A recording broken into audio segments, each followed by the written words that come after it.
अस्सलाम वालेकुम रहमतुल्लाहि व बरकातुहू। तमाम नाज़रीन, आज के इस दौर में जहाँ पर हम मुसलमानों में दीन इल्म का बहुत ज़्यादा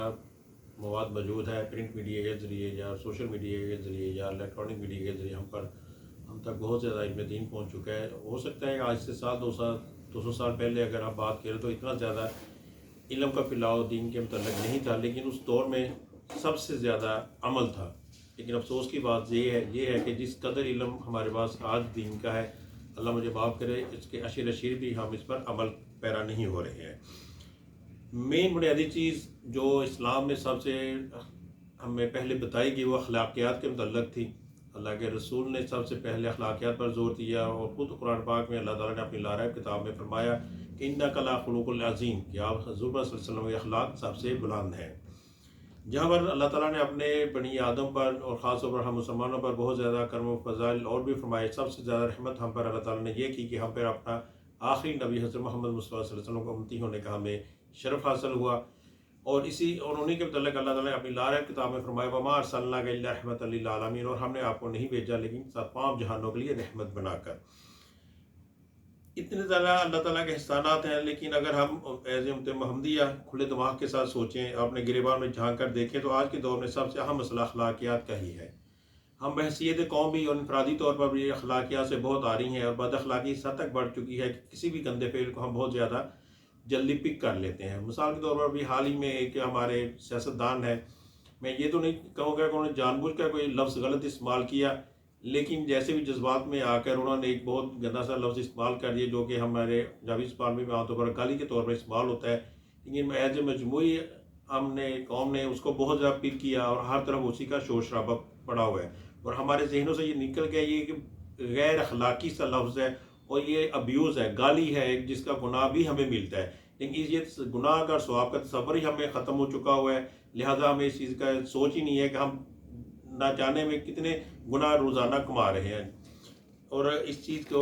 मद्देनज़र रखते हुए हमें इन चीज़ों से अवॉइड करना चाहिए और अखलाकियात की भी बेशुमार चीज़ें मीडिया पर आती हैं, हमें उनको पिक ज़्यादा कर लेना चाहिए, बद अखलाकी वाली बातों को ज़रा इग्नोर कर देना चाहिए। हज़रत सल्लल्लाहु अलैहि वसल्लम चूँकि अखलाकियात में सबसे ज़्यादा आला पाए के हमारे पास थे, तो मैं उनकी चंद एक खसूसियात आपके सामने पेश करना चाहता हूँ, सारी तो मैं नहीं पेश कर सकता। वो खुलुकुल अज़ीम है कि सबसे पहले लीडरशिप क्या होती है। क़यादत या लीडरशिप किसी एक सिफ़त या सलाहियत का नाम नहीं है, ये तो किसी शख्सियत में ऐसे कमालात और सफ़ात के जमा हो जाने का नाम है जो उसे आम आदमी से बेहतर और बुलंद मुकाम अता फरमाते हैं। मसलन एक लीडर में तदब्बुर, फ़िक्र, जुर्रत व हिम्मत, अज़्म व इस्तक़लाल, ख़ताबत व फ़साहत, पेशबीनी और पेशकदमी, बर्दाश्त व तहम्मुल, अफ़्व व दरगुज़र, बुलंद हौसलगी और मर्दानगी, इसार व कुर्बानी, वक़ार व हिल्म और इस जैसी दूसरी औसाफ़ मौजूद होने चाहिए। और लीडर के कौल व फ़िल में कोई तज़ाद ना हो, जिससे हर किसी को अदल व इंसाफ मिलने का यकीन हो, जिसकी सादगी, सच्चाई और रसूल परस्ती के सबब हर दिल में उसका एहतराम हो। सहराए अरब के गैर तरक्की याफ्ता, बेनज़म, बुत परस्त, बेअसूल और बद अखलाक मुआशरे के तरीक माहौल में जन्म लेकर वो खामोश और अमन पसंद शख्सियत अपने जवाहर क़यादत की बदौलत बेमिसाल हकीम, लाजवाब मसल्ह, अखलाकियात में सबसे आला, हैरत अंगेज़ माहिर सियासत और ज़बरदस्त कानूनदान, आला दर्जे के मुनसफ़ और बेनज़ीर सफ़ासलार बनकर ज़ाहिर हुए। उन्होंने उन उजड़ बदुओं के दिलो दिमाग को इस हद तक बदल दिया कि बाद में और उनकी इस तरह की तरबियत की कि बाद में दुनिया में सबसे आला दर्जे के लोग पाए गए। इसी तरह एक लीडर में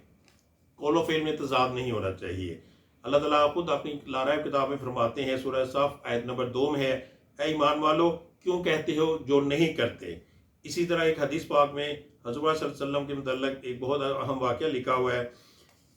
कि एक औरत सल्लल्लाहु अलैहि वसल्लम के बाद पास आई और उसने शिकायत की कि मेरा बेटा मीठा बहुत ज़्यादा खाता है, आप बराए मेहरबानी इसको मना करें कि मीठा कम खाया करें। हज़रत सल्लल्लाहु अलैहि वसल्लम ने फरमाया कि ठीक है, आप कल आ जाना।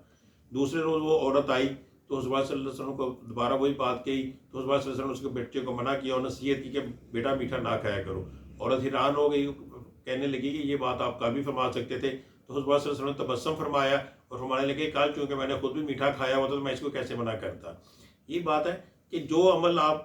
कर नहीं सकते वो दूसरों को भी ना कहें और अपने अखलाकियात को बेहतर करने की कोशिश करो, अपने अमाल को बेहतर करने की कोशिश करें। इसी तरह एक लीडर में नरम मिजाजी होनी चाहिए। अल्लाह ताला भी अपनी किताब में بہت زیادہ جگہوں پر فرماتے ہیں، اور آل عمران کی آیت نمبر 59 میں فرماتے ہیں کہ اللہ کی کیسی مہربانی ہے کہ اے محبوب تم ان کے لیے نرم دل ہو، اور اگر آپ صلی اللہ علیہ وسلم تند مزاج سخت دل ہوتے تو وہ ضرور تمہارے گرد سے پریشان ہوتے اور آپ سے دور ہٹ جاتے۔ اس طرح حدیث مبارک بخاری شریف کی ہے، ابو ہریرہ رضی اللہ عنہ سے روایت ہے کہ ایک دفعہ ایک ہاتھی نے مسجد میں پیشاب کر دیا، صحابہ کرام اس سے ناراض ہوئے، تو حضور صلی اللہ علیہ وسلم نے صحابہ کرام کو منع کیا کہ اس پر سختی نہیں کرنی، اور حکم فرمایا کہ آپ اس جگہ کو صرف دھو دیں۔ اسی طرح حضرت ابو ہریرہ رضی اللہ عنہ اپنے متعلق بھی فرماتے ہیں، میں نے کم و بیش 10 سال حضور صلی اللہ علیہ وسلم کی خدمت کی ہے، لیکن اس 10 سالوں میں ایک دفعہ بھی حضور صلی اللہ علیہ وسلم نے مجھے کسی بھی بات پر نہ ملامت کی، نہ ڈانٹا، نہ کسی بھی بات پہ کوئی ناراضگی کا اظہار کیا۔ اسی طرح ہر بندے میں میانہ روی ہونی چاہیے، ہر عمل میں، ہر کام میں میانہ روی سے کام لینا چاہیے۔ اللہ تعالیٰ بھی اپنی لارہ کتاب میں مسلمانوں کو میانہ روی کا حکم دیتے ہیں۔ سورۃ المائدہ میں آیت 87 میں اللہ تعالیٰ فرماتے ہیں بے شک حد سے بڑھنے والوں کو اللہ تعالیٰ پسند نہیں کرتا، اور اسی سورۃ المائدہ کی آیت نمبر 69 میں اللہ تعالیٰ فرماتے ہیں اور اپنے ہاتھوں کو نہ گردن سے باندھے رکھو، یعنی بہت تنگ اور کنجوس نہ بنو، اور نہ اتنا کھول کہ سبھی کچھ گوا دو اور آپ خود تنگ دست ہو جاؤ۔ میانہ روی ہر معاملے میں اسلام اپنے ماننے والوں کو تلقین کرتا ہے کہ نہ آپ اپنا سب کچھ اوروں پر لٹا دو اور نہ ہی بہت زیادہ روک رکھو۔ حضرت کعب بن مالک رضی اللہ تعالیٰ عنہ نے ایک دفعہ حضور صلی اللہ علیہ وسلم کو فرمایا کہ میرا دل کرتا ہے کہ میں اپنا مال و متاع جتنا بھی ہے وہ سب آپ صلی اللہ علیہ وسلم اور اسلام پر لٹا کر خود فارغ ہو کر ایک سائڈ پہ بیٹھ جاؤں۔ اللہ تعالیٰ کے رسول نے ان کو منع فرمایا، انہیں کہنے لگے کہ نہیں، کچھ مال اپنے پاس روک رکھو، اپنے نفس کو خامہ تنگ مت کرو۔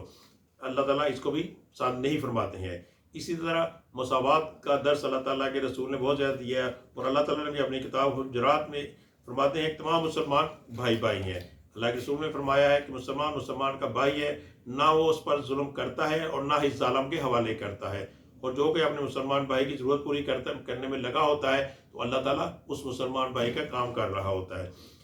ایک مرتبہ کچھ صحابہ کرام رضوان اللہ اجمعین نے ایک بکری ذبح کرنے کا پروگرام بنایا، تو ایک صحابی کہنے لگے کہ میں اس کو ذبح کروں گا، دوسرے صحابی رضی اللہ عنہ فرمانے لگے کہ میں اس کی کھال اتاروں گا اور گوشت بناؤں گا، تیسرے نے فرمایا کہ میں اس کو پکاؤں گا۔ حضرت صلی اللہ علیہ وسلم نے خود فرمایا کہ ٹھیک ہے، پھر میں اس کے پکانے کے لیے، آگ جلانے کے لیے لکڑیاں جمع کروں گا۔ کام کرنے بتانے کا مقصد یہ تھا کہ حضور صلی اللہ علیہ وسلم بھی ان کے سب کے ساتھ مل کر عدل و انصاف کے ساتھ، مساوات کے ساتھ مل کر کام کرتے تھے۔ اسی طرح عدل و انصاف جس کا دور دور تک ہمارے پاکستان میں نام و نشان تک نہیں ہے، اور جس میں ہماری عدالتیں ماشاءاللہ دنیا کے آخری نمبروں میں آ رہی ہیں، اللہ تعالیٰ نے اپنی لارائے کتاب میں ارشاد فرماتے ہوئے سورہ نمل آیت نمبر 90 میں بے شک فرمایا ہے کہ بے شک اللہ تعالیٰ حکم دیتا ہے انفاق اور نیکی کا۔ الاعراف آیت نمبر 29 میں اللہ تعالیٰ ارشاد فرماتے ہیں کہ آپ صلی اللہ علیہ وسلم پڑھو میرے رب نے انصاف کا حکم دیا ہے۔ اسی طرح المائدہ آیت نمبر 46 میں اللہ تعالیٰ نے فرمایا ہے کہ بے شک اللہ تعالیٰ انصاف کرنے والے پسند کرتا ہے۔ اس طرح انصاف کے متعلق بے شمار قرآن پاک میں جگہ جگہ اللہ تعالیٰ نے حکم فرمایا ہے، لیکن افسوس کہ ہمارے پاکستان میں آج دور دور تک نظر نہیں آتا۔ یہاں امیروں کے لیے، رشتہ داروں کے لیے الگ قانون ہے، اور غریب آدمی کے لیے دنیا بھر کی تمام قوانین شرائط لاگو کر دی جاتی ہیں۔ یہاں پر جج صاحب تو اپنی جگہ، ایک آفیسر بھی جب اپنے آفس میں داخل ہوتا ہے تو وہ پہلے سوچتا ہے کہ اس فائل میں میں نے کون سا قانون لاگو کر کے اس بندے سے مال بٹورنا ہے۔ حالانکہ حضور صلی اللہ علیہ وسلم نے اس پر انصاف پر بہت زیادہ تلقین کی ہے۔ بہت مشہور واقعہ ہے، بنی مخزوم کی ایک عورت چوری کی جرم میں حضور صلی اللہ علیہ وسلم کے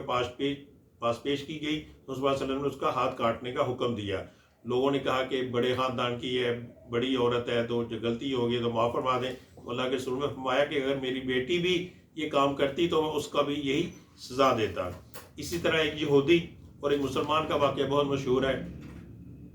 کسی لین دین کے معاملے میں یہودی سچا تھا اور مسلمان جھوٹا تھا، لیکن وہ حضور صلی اللہ علیہ وسلم کے پاس اپنا کیس لے کے گیا کہ چلیں ہمارے رسول ہیں،